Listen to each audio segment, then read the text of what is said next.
last weekend I did a video talking about this story and how EA may be going private and sold to private investors for $50 billion or at least $50 billion.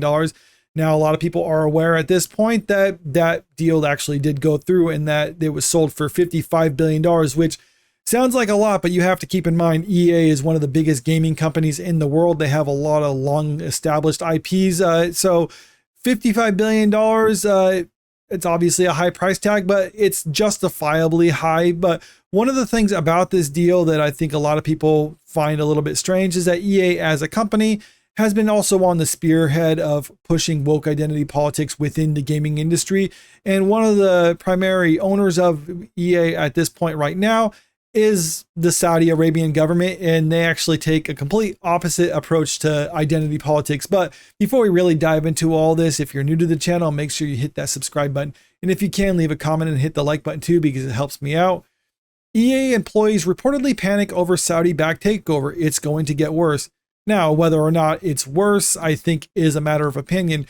For a lot of normal people out there who don't want to have identity politics infesting their games, I think this is actually a welcome change, or at least it's getting rid of the people who've been primarily responsible for ruining a lot of beloved franchise.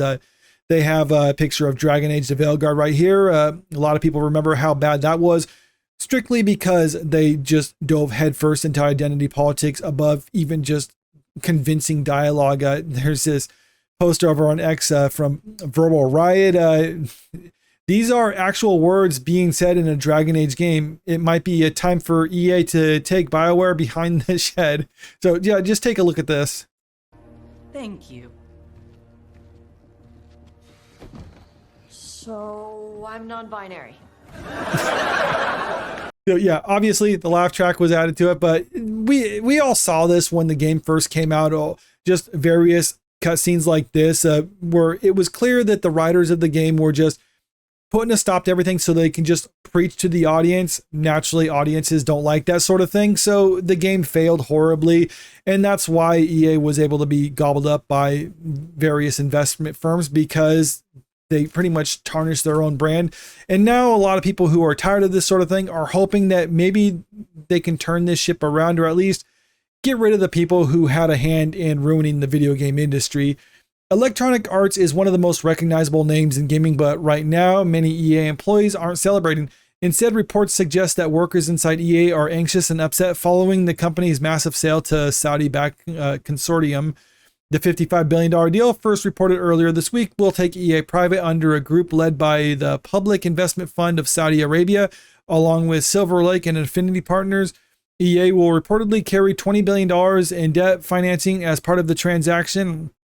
So when I talked about this story initially, I looked into these various groups, at least just briefly for as little as I can look into them. And I didn't see anything egregiously promoting DEI or any other woke identity politics within these companies. In fact, these companies just kind of strike me as just businesses wanting to invest in something that they think will turn a profit for them. The investment fund of Saudi Arabia is literally the Saudi Arabian government investing in various industries in order to generate money for their, well, actually it's their kingdom. I was going to say country, but kingdom is the appropriate term for that. And usually they would just like invest in oil and other stuff like that, but they're trying to branch out and invest in other things that they see as lucrative businesses. And right now they see the gaming industry as a growing business, which makes sense, which is why they wanted to invest in it. And also they understand that pushing identity politics hasn't really been beneficial to a lot of gaming companies. It's been the result of why it's the reason why a lot of gaming companies have resulted in closures.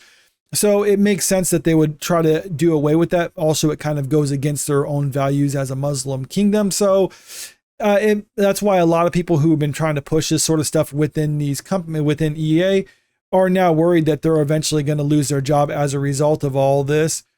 Wilson's message to the staff. EA CEO Andrew Wilson, who was expected to stay on following the deal, struck an upbeat tone in a note to employees.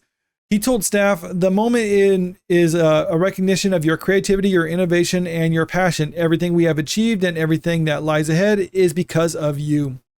Wilson also reassured workers that our values and our commitment to players and fans around the world remained unchanged, but not everyone was convinced. So that's basically just typical CEO banter. Now, is he trying to, they say he's staying on. Is he going to continue to try to push this identity politics behind the scenes while Saudi Arabia is in charge?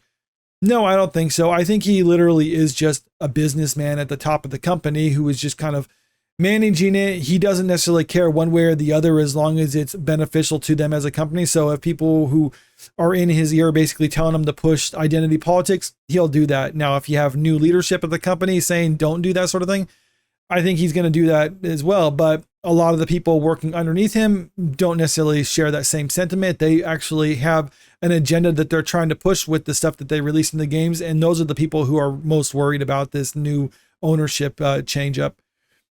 GameFile spoke with several current EA employees who painted a very different picture. One worker didn't hold back. Andrew Wilson basically said F you to all women and LGBTQ employees at EA with this deal. This was, of course, a remark on Saudi Arabia's history of strict gender segregation, limited freedoms for women, and harsh punishments for same-sex relationships. A record that stands in stark contrast to the progressive EA image EA has cultivated over the years. That's an image that has actually been detrimental to them as a company. But one of the things I couldn't help but think about when I see a lot of people worried about this new leadership over at EA is that they're saying like a lot of this stuff with Saudi Arabia, how they're, what is it? They make a strict gender segregation, limited freedoms for women, harsh punishments for same-sex relationships.